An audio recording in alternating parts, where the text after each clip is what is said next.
આજે આપણે ખાટી મીઠી અને તીખી લાલ મરચાંની ચટણી બનાવીશું। તેને માટે મેં 250 ગ્રામ જેટલા લાલ મરચાં લઈ લીધા છે, મોરા એવા મરચાં, અને તેને લાંબુ આવી રીતે કટિંગ કરી લીધું છે। મરચાંની પસંદગી હંમેશા કઠણ મરચાંની જ પસંદગી રાખવી, કેમ કે આપણે લાંબો સમય સુધી સ્ટોર કરવાની છે। આ બધા મરચાં છે તે મેં ચોપરમાં લઈ લીધા છે।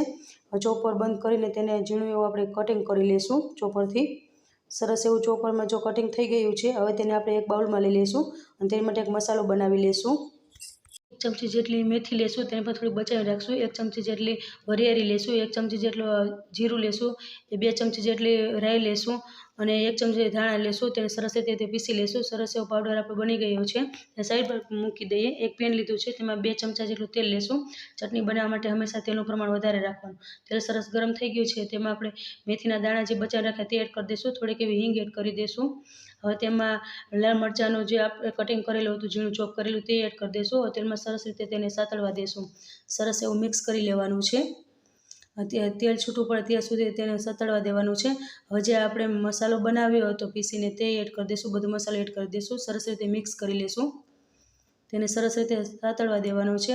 હવે તેમાં સ્વાદ પ્રમાણે નમક એડ કરીશું। તેને સરખી રીતે મિક્સ કરી લઈશું।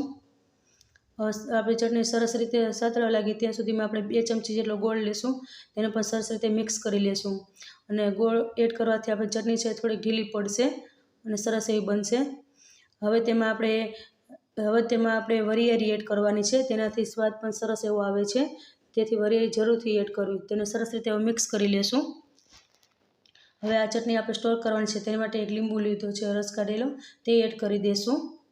ચટણી સરસ રીતે આપણે મિક્સ કરી લઈશું। તૈયાર છે આપણે લાલ ચટાકેદાર ખાટી મીઠી તીખી એવી લાલ મરચાંની ચટણી। તેને તમે અથાણું પણ કહી શકો છો, તેને સ્ટોર પણ કરી શકો છો। ફૂલ વિડીયોની લિંક નીચે બાયોમાં આપેલી છે। And thank you for watching.